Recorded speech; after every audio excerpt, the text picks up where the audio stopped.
avec la prise en charge de l'ostéoporose qui va être présentée par notre éminente professeur Geneni. À vous, professeur.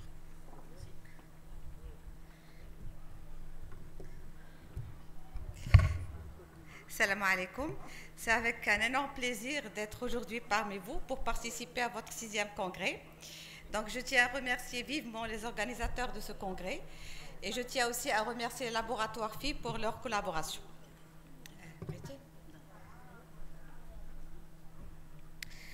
Donc la prise en charge d'ostéoporose a connu beaucoup de changements et donc je vais essayer dans cette présentation d'être un petit peu plus pratique en se basant essentiellement sur les dernières recommandations qui datent récemment de 2021. Voilà. Donc, je vais essayer de suivre ces objectifs pour être pratique. Donc, après un petit rappel que vous connaissez très bien sur la définition d'ostéoporose, je vais insister sur les indications de l'ostéodensitométrie, quand il faut la demander, et une chose très importante, comment il faut l'interpréter. C'est ça le plus important, pas seulement avoir le résultat du radiologue, ostéopénie, ostéoporose, non, il faut bien savoir comment il faut interpréter cette ostéodensitométrie. Puis on va voir le bilan biologique à réaliser. Il ne faut pas faire tout un bilan, le bilan doit être orienté par l'interrogatoire et surtout par le premier bilan initial qu'il faut faire systématiquement. Et en fonction de ce petit bilan et le contexte clinique, on va aller plus loin et demander d'autres bilans biologiques. Et puis planifier le traitement, c'est ça le plus important. Aujourd'hui, on ne peut pas traiter seulement sur l'ostéodensitométrie parce que là, l'ostéo, il vous dit juste que c'est une ostéoporose ostéodensitométrique et il ne vous donne pas l'autorisation de traiter. Et donc, c'est pourquoi il faut avoir beaucoup de critères pour démarrer un traitement d'ostéoporose. Donc, qui traiter? Les moyens, maintenant on connaît, ces dernières années, il y a beaucoup d'autres molécules qui sont mises sur le marché. La durée du traitement aussi, ça dépend de la molécule utilisée. Et bien sûr, comment surveiller. Vous savez très bien que le traitement d'ostéoporose, c'est un traitement au long cours. Ce n'est pas comme le diabète, on va doser la glycémie et on va avoir une idée sur l'évolution. Là, c'est des traitements au long cours. Et donc, comment juger l'efficacité de ce traitement? Là aussi, c'est un élément très important à mettre, bien sûr, à voir. Donc, je passe à la définition. Donc, l'ostéoporose, comme vous savez, c'est une maladie chronique du tissu osseux. Et l'élément essentiel à retenir de cette définition, c'est qu'il associe deux éléments, ou bien deux anomalies. Une anomalie quantitative, c'est-à-dire une diminution de la masse osseuse, et une anomalie très importante qui est l'anomalie de l'architecture osseuse. Donc, c'est les deux anomalies qui vont donner une ostéoporose. Et pourquoi j'insiste sur cette définition? C'est parce qu'on aura des pathologies qui vont diminuer plus la masse osseuse et d'autres qui vont altérer plus l'architecture osseuse. Et donc, il faut absolument avoir cette notion-là et expliquer l'ostéoporose comme un problème de résistance osseuse et non pas seulement de la masse osseuse. Et donc, cette résistance osseuse est diminuée suite à plusieurs pathologies. Et lorsqu'il est diminué, le risque, c'est quoi? C'est la fracture. Et donc, considérer la fracture comme une complication d'ostéoporose et non pas un signe révélateur d'ostéoporose.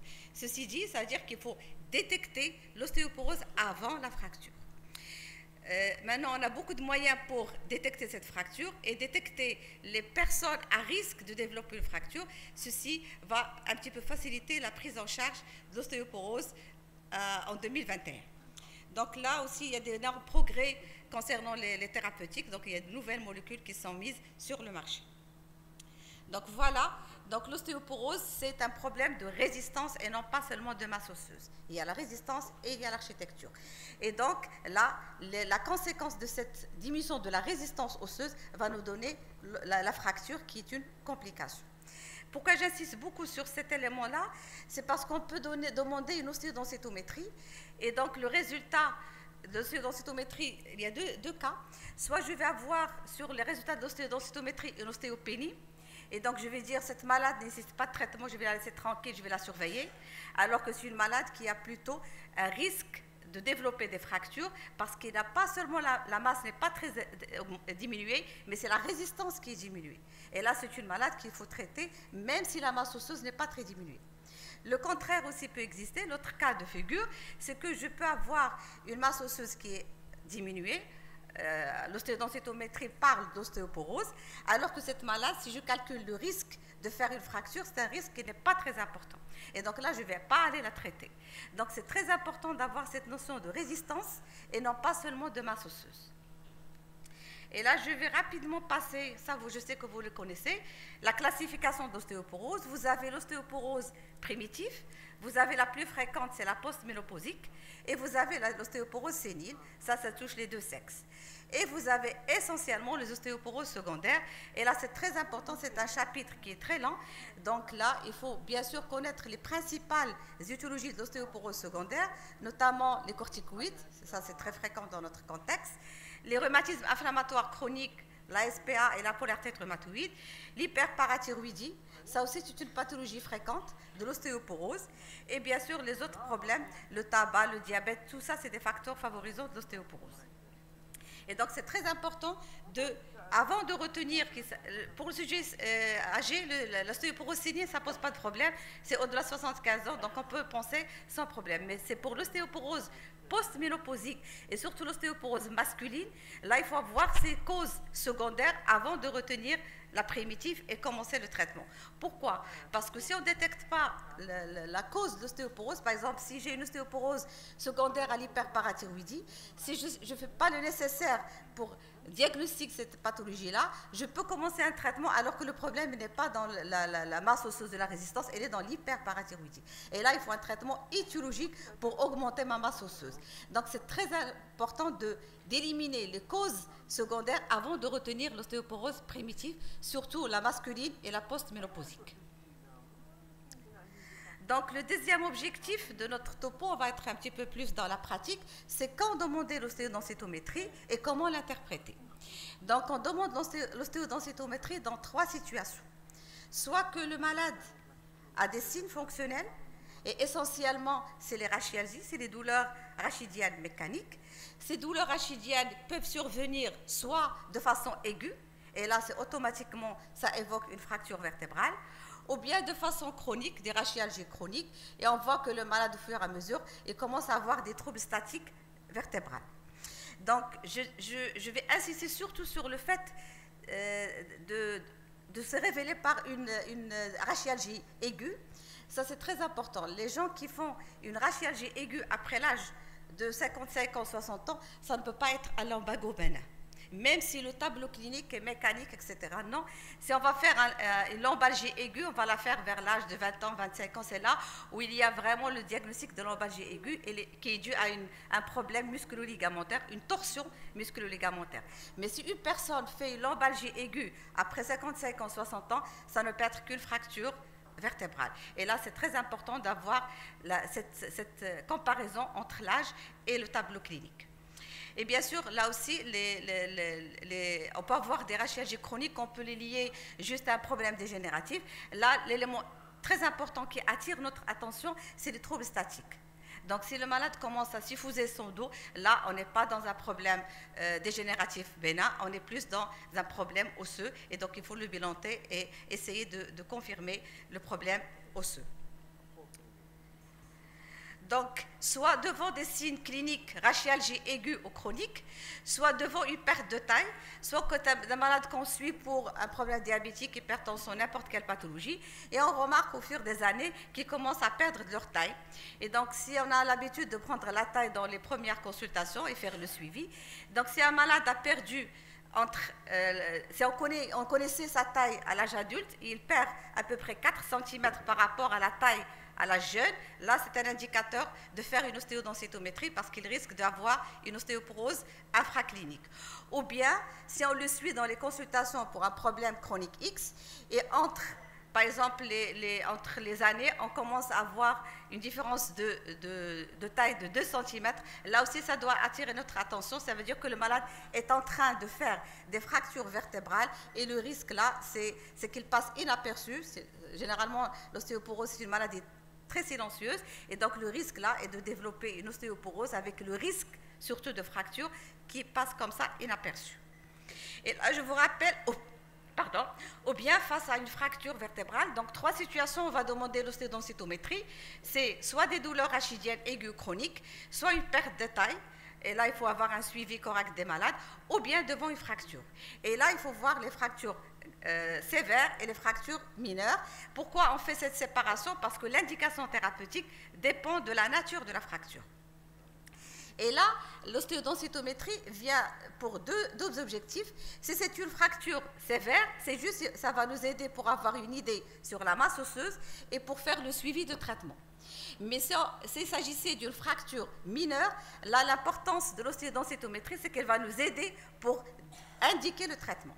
Donc, en cas de fracture, 2 objectifs de l'ostéodensitométrie.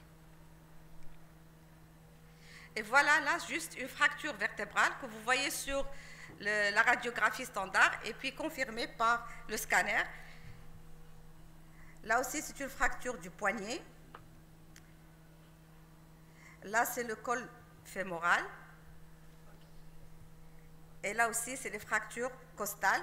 Et là, je vous demande si surtout, n'essayez pas de faire des radiographies standards pour suspicion de fracture costale. Ça ne sert à rien, on n'arrive jamais à les voir. Donc, si vous suspectez une fracture costale chez des malades qui ont des douleurs pariétales ou des douleurs du côté droit ou gauche, allez directement, merci, allez directement au scanner. Au scanner tridimensionnel pour détecter ces fractures-là. Donc, ça c'est très important de chercher chez un malade les facteurs de risque. C'est une indication à faire l'ostéodensitométrie. Donc, quand vous recevez des malades, vous suivez pour n'importe quel problème, mais dans l'interrogatoire, vous trouvez que c'est des malades qui avaient essentiellement une ménopause précoce, des femmes. Donc, c'est une indication à faire l'ostéodensitométrie, même si le malade ne présente aucun signe. S'il prend des corticoïdes au long cours, s'il est suivi pour une maladie rhumatismale chronique, donc les facteurs, tout ce que vous voyez ici, c'est des facteurs de risque qui vont vous demander, si vous faites un interrogatoire et vous trouvez 1 ou 2 facteurs de risque, allez faire une ostéodensitométrie et détecter l'ostéoporose avant la fracture. Donc c'est l'intérêt de connaître ces facteurs de risque pour pouvoir faire le diagnostic à un stade précoce.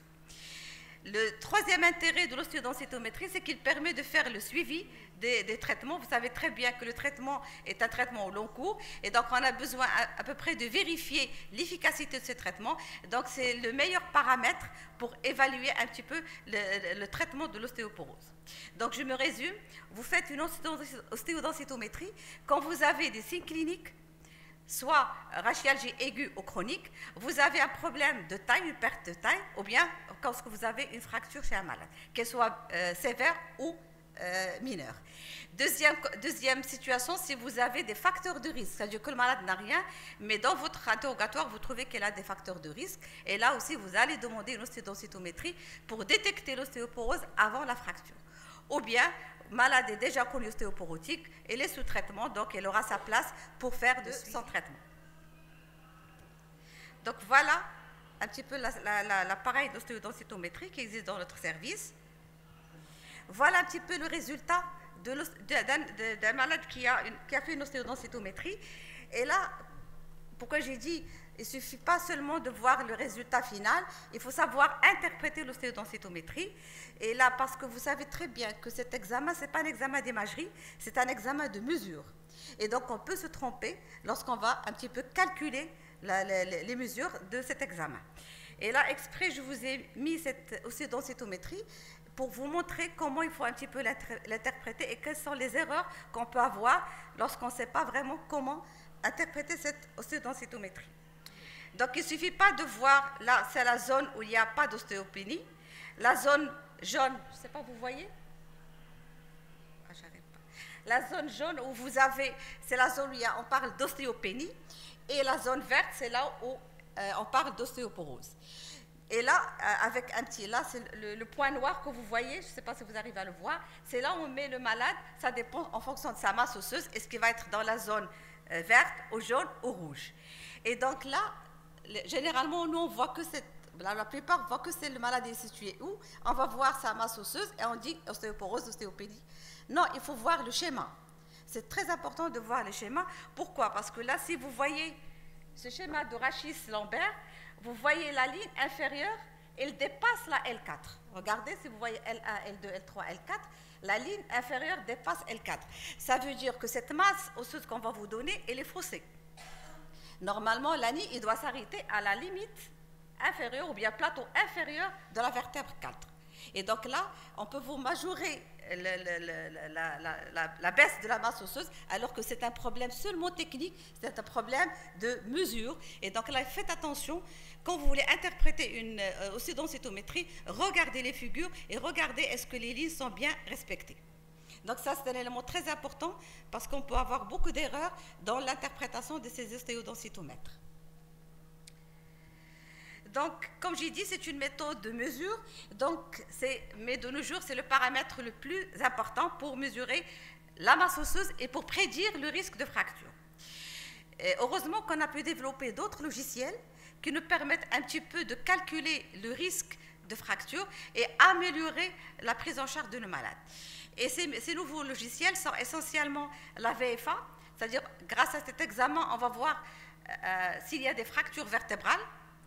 Ou bien le TBS, c'est quoi? Le TBS, rappelez-vous, je vous dis que l'ostéoporose, c'est une diminution de la masse osseuse et de l'architecture osseuse. Et donc, c'est ça, c'est qui diminue la résistance osseuse.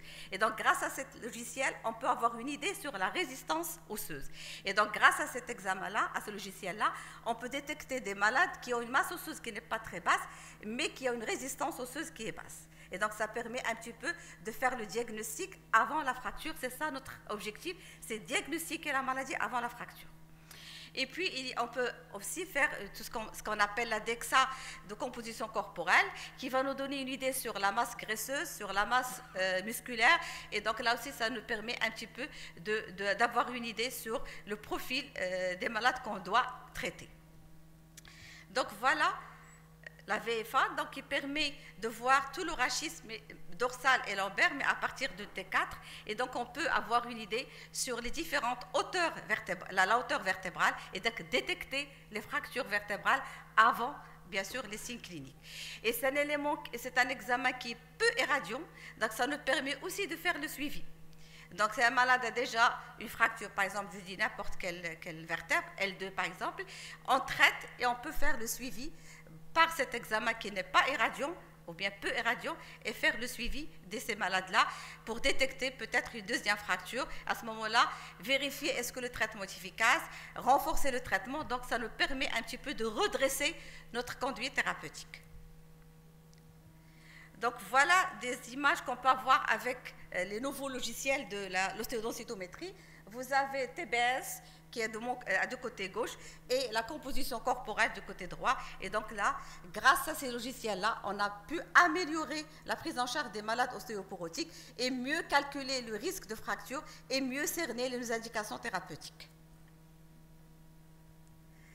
Donc après l'ostéodensitométrie, ses indications et surtout comment l'interpréter, on va passer au bilan biologique. Et donc le bilan biologique, il faut savoir qu'il n'y a pas de consensus sur un bilan biologique systématique. Mais de façon générale, il y a un bilan de première attention et un deuxième bilan de deuxième attention en fonction du résultat de premier bilan et de contexte clinique. Donc, systématiquement, on doit faire un bilan phosphocalcique avec une calcémie, phosphorémie, protidémie, bien sûr, urée, créate pour voir s'il n'y a pas d'insuffisance rénale, et bien sûr, une émération, une VS, une CRP pour éliminer toute pathologie inflammatoire. Et puis, en fonction de ce bilan et de contexte clinique, on va aller plus loin, faire soit une PTA, soit les hormones thyroïdiennes, soit le cortisol. Par exemple, si je fais un bilan de première attention où je trouve une calcémie augmentée, et bien automatiquement, ce n'est pas une ostéoporose primitive, je vais aller compléter par PTH, etc. Donc, c'est en fonction du contexte clinique et du résultat du bilan initial. Et j'arrive au chapitre qui est très important, c'est comment planifier. Pas toute malade qui a une masse osseuse diminuée, on va la mettre sous traitement. Et donc, comment on va planifier et comment on va avoir les indications de traitement d'ostéoporose. Donc, d'abord, l'objectif, c'est d'avoir un petit peu augmenté le pic de notre masse osseuse.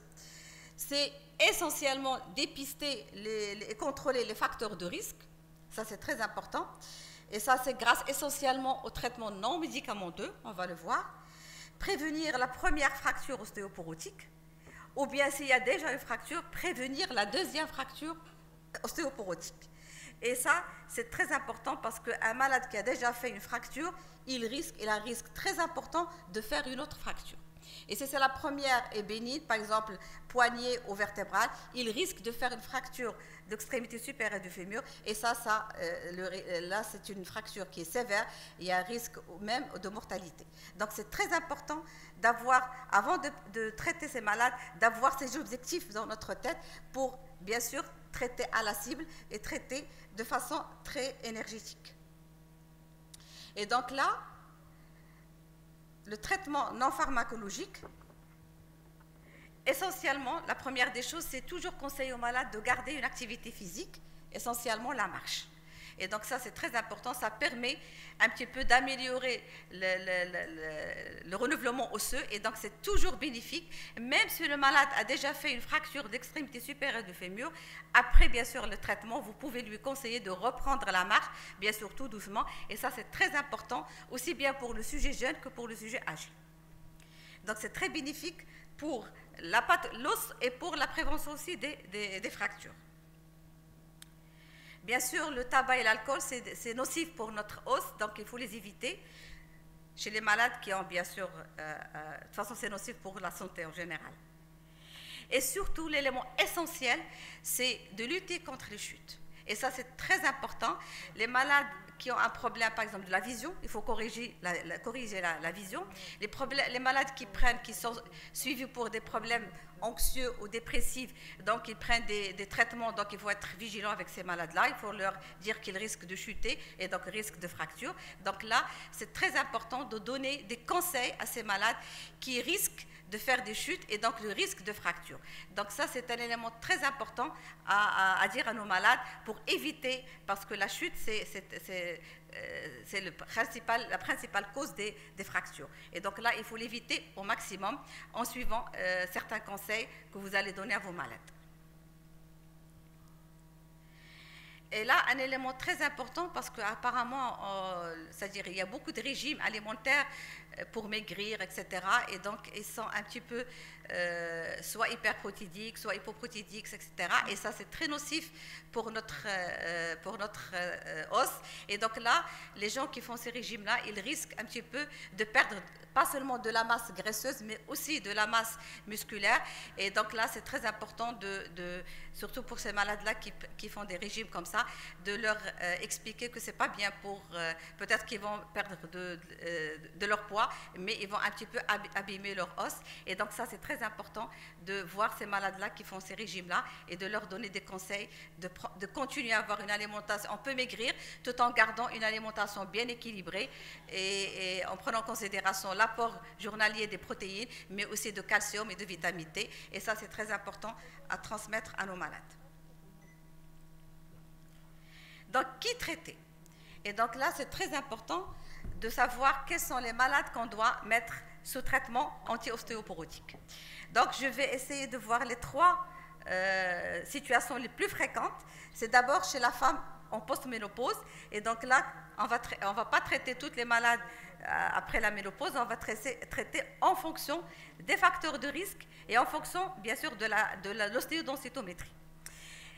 Quand il y a une malade qui a une fracture sévère, là, vous n'avez même pas besoin de faire l'ostéodensitométrie. Si on va la faire, c'est juste pour avoir une idée sur la masse osseuse et pour avoir un outil de surveillance. Mais devant toute fracture sévère, le traitement est obligatoire. Donc là, la place de l'ostéo, c'est surtout pour la surveillance.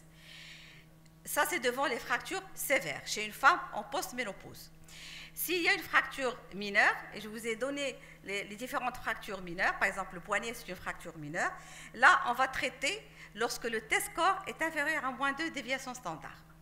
Donc, on ne va pas attendre. Si un malade a déjà fait une fracture du poignet, c'est une fracture mineure, et si on fait une ostéodensitométrie, on trouve -2, alors que normalement on vous dit c'est à partir de -2,5 qu'on doit traiter. Non, Là, l'indication va changer s'il y a une fracture mineure avec un test score inférieur à moins de déviation standard, donc c'est une malade qui doit être traitée.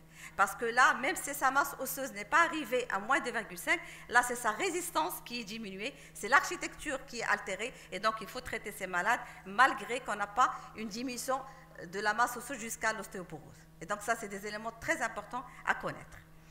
Ou bien s'il n'y a pas d'absence de fracture, c'est-à-dire c'est une malade chez qui on a fait une ostéodensitométrie pour n'importe quel problème, peut-être qu'elle a un facteur de risque, peut-être qu'elle est tabagique, etc. Vous avez fait une ostéodensitométrie et là, vous n'allez pas traiter à partir de 2,5, ça c'est les dernières recommandations. Donc maintenant, on traite à partir de moins 3. Et donc ça, c'est très important à connaître, c'est-à-dire pas toute malade, on va la traiter, sauf s'il a un test score inférieur à moins 3.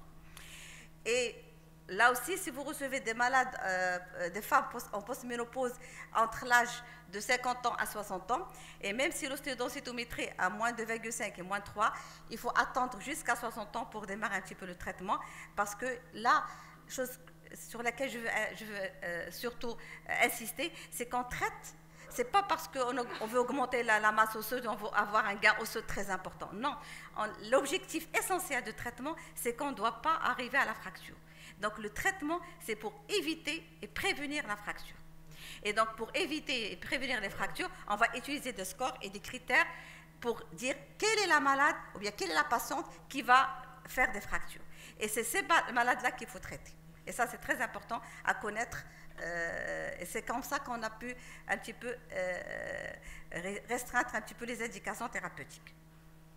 Et il y a l'ostéoporose masculine, et là c'est très fréquent et c'est souvent, on a l'impression que ce n'est pas fréquent, mais c'est fréquent l'ostéoporose masculine et il est souvent secondaire. Et donc là, on est obligé de faire tout un bilan biologique avant de dire c'est juste primitif.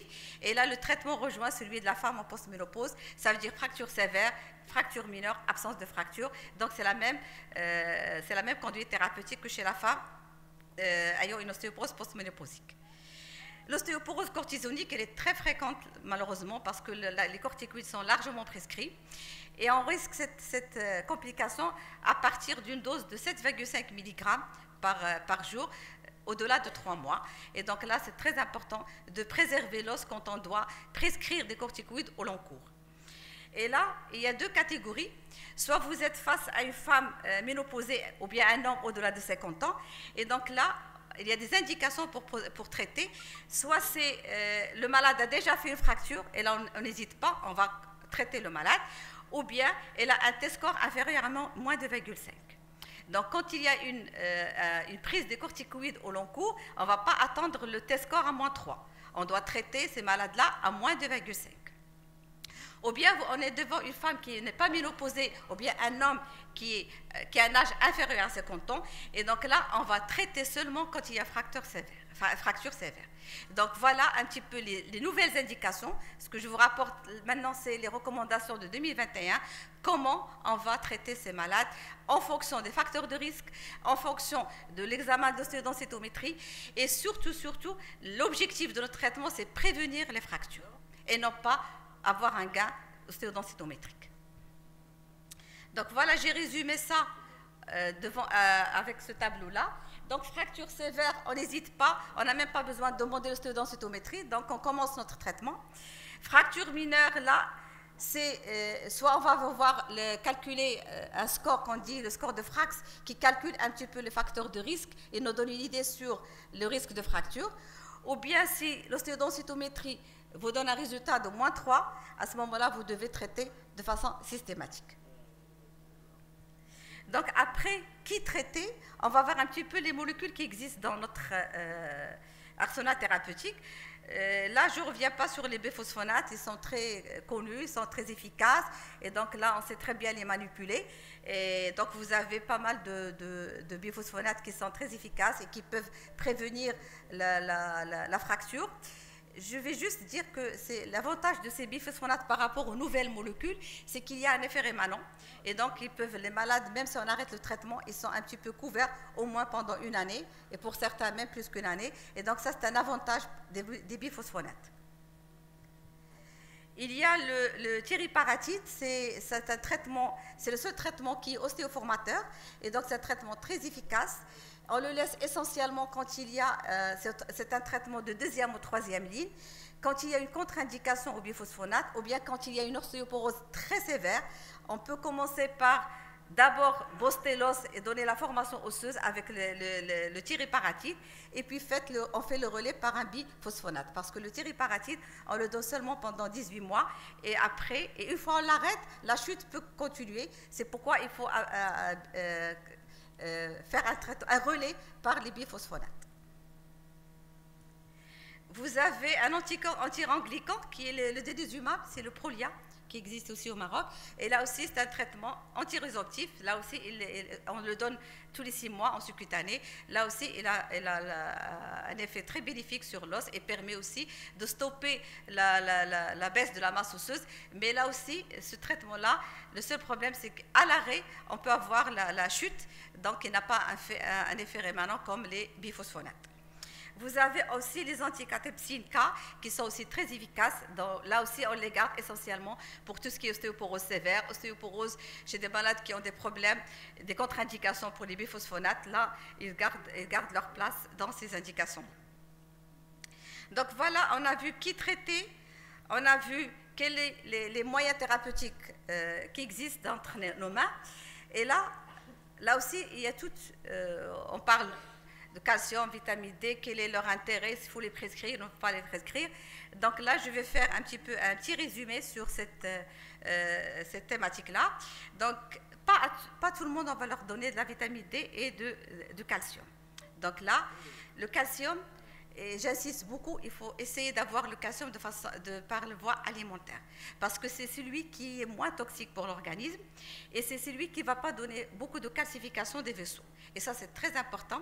Donc, si vous faites une petite enquête alimentaire avec vos malades, et vous trouvez que c'est des malades qui peuvent avoir un petit peu 800 mg, donc le 1 g, le 1200 mg dont je vous ai parlé moi-même il y a, je ne sais pas, 4 ans, 5 ans. Donc là, les nouvelles études, les nouvelles méta-analyses et les nouvelles recommandations, donc on a un petit peu diminué la dose journalière du calcium parce qu'il y a ce risque vasculaire. Et là, c'est très important. Et surtout, c'est essayer d'avoir ces 800 mg par l'alimentation, sauf bien sûr ce sujet âgé. Là, c'est des gens qui ont déjà leur appétit diminué, leur fonction rénale est diminuée. Donc là, c'est des malades qu'on peut supplémenter par du calcium médicament. La vitamine D. La vitamine D, là aussi, la plupart des gens, lorsqu'ils dosent la vitamine D, les bases, il y a tout un problème, etc. Donc, pour la prise en charge des malades ostéoporotiques et surtout pour ajouter la vitamine D, sincèrement, ce qu'on fait maintenant, c'est les malades inférieurs à 60 ans, dont leur âge est inférieur à 60 ans. Et donc, c'est des malades qui sont un petit peu exposés au soleil, qui ont une alimentation un petit peu équilibrée au calcium.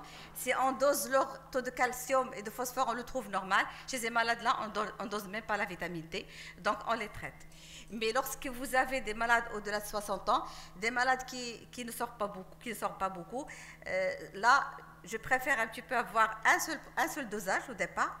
Et après, vous avez une idée un petit peu sur son stock avec ce dosage-là. Vous pouvez les traiter de façon systématique et au long cours sans aller doser la vitamine D.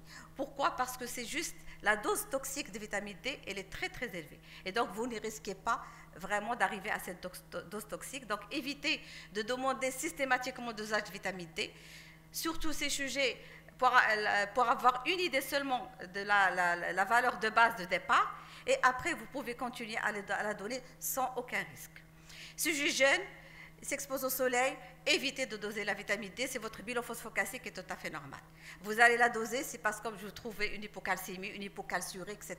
Mais si votre bilan phosphocalcique est normal, si le sujet est inférieur à 60 ans, et s'il a bien sûr l'ostéoporose, traitez sans aller doser la vitamine D et sans supplémenter par la vitamine D. Donc là, je tiens à préciser une chose très importante, c'est notre contexte marocain, on a beaucoup de femmes voilées. Ces femmes voilées, je préfère avoir, parce que ça veut dire qu'elles ne s'exposent pas au soleil, de faire le dosage une fois, et après vous aurez une idée sur son statut osseux, et vous pouvez la supplémenter sans problème, après sans refaire le dosage. Et là aussi, je tiens à préciser un élément très important. Actuellement, les dernières recommandations de la vitamine D, c'est de préférence prendre la vitamine D chaque jour au milieu de repas. Mais avec notre expérience, c'est très difficile que les malades respectent cette manière de prendre la vitamine D. Donc on a essayé au départ de donner cette manière de supplémenter les malades en vitamine D. On a trouvé que la plupart des malades, soit ils l'oublient, soit c'est très difficile de prendre chaque jour des gouttes, etc. Donc on est revenu à notre conduite ancienne de supplémenter en vitamine D, surtout en hiver. On essaie de supplémenter les malades entre décembre jusqu'à mars, avril, avec une dose de charge, 100 000 unités au départ et après en fonction bien sûr du taux. Et après on garde 100 000 unités tous les 2 à 3 mois sans refaire le dosage. Donc comment faire le suivi? Ça c'est très important, malheureusement avec cette pathologie, on n'a pas un outil biologique qui nous dit que on est efficace, on est dans la bonne voie. C'est pas comme un diabétique, on va doser sa glycémie, son hémoglobine et on est sûr qu'on a réglé le problème. Ici, on démarre un traitement et on ne sait pas est-ce qu'on est efficace ou non. Et là aussi, ça ne sert à rien, j'insiste beaucoup, ça ne sert à rien de refaire une ostéodensitométrie dans 6 mois ou dans une année ou dans 2 ans. Ça ne sert à rien. Parce que l'intérêt du traitement, et souvent, on ne voit pas vraiment un gain, c'est-à-dire vous n'allez pas voir un test score à moins 3 et après 6 mois, une année, vous refaites une ostéodensitométrie et vous allez trouver un test score à moins 2 ou moins 1. Non, le gain ostéodensitométrique, il est très, très, très minime. Donc, je répète, nous, on traite, c'est pour éviter la fracture et non pas pour aller chercher le gain ostéodensitométrique. Et donc, si je vais faire une ostéodensitométrie, ça dépend des molécules. Par exemple, pour la thyréparatite, c'est un traitement de 18 mois, donc je vais la refaire après 18 mois, après ce qu'on appelle, nous, la première séquence. Sinon, c'est les autres biphosphonates et les autres médicaments, on fait une ostéodensitométrie après 3 ans. Et ça, c'est très important. Pourquoi? Parce que la durée minimale de traitement d'ostéoporose, c'est entre 3 ans et 5 ans. Et donc, je dois, après ce qu'on appelle la première séquence thérapeutique, après 3 ans, je dois faire une ostéodensitométrie et voir est-ce que je vais continuer avec le même traitement, oui ou non. Et ça, c'est très important. Ça ne sert à rien de refaire des ostéodensitométries au bout d'une année ou bien au bout de 2 ans. C'est après une première séquence thérapeutique. Donc, pour finir, je vais dire que l'ostéoporose, c'est une pathologie qui est silencieuse, qui est très fréquente, et ça constitue même un problème de la santé publique. Ce qu'il faut vraiment retenir de cet exposé, c'est que l'objectif thérapeutique, c'est prévenir les fractures. Et pour prévenir les fractures, il n'y a pas seulement le traitement médicamenteux, il y a aussi le traitement non médicamenteux et il y a les facteurs de risque qu'il faut connaître. Et bien sûr, c'est un critère qui va nous pousser à faire l'ostéodensitométrie devant tout facteur de risque. Et ça, c'est très important à retenir pour la prise en charge d'un malade qui peut avoir une ostéoporose et qui risque des fractures et parfois des fractures graves qui peuvent même entraver le pronostic vital de certains malades. Et donc voilà, c'est ça, c'est la gravité de la survenue de ces fractures. Et donc l'enjeu, c'est de faire un diagnostic à un stade précoce. Et pour faire ce diagnostic à un stade précoce, on a besoin de mieux connaître les facteurs de risque et de mieux interpréter l'ostéodensitométrie. Et je vous remercie.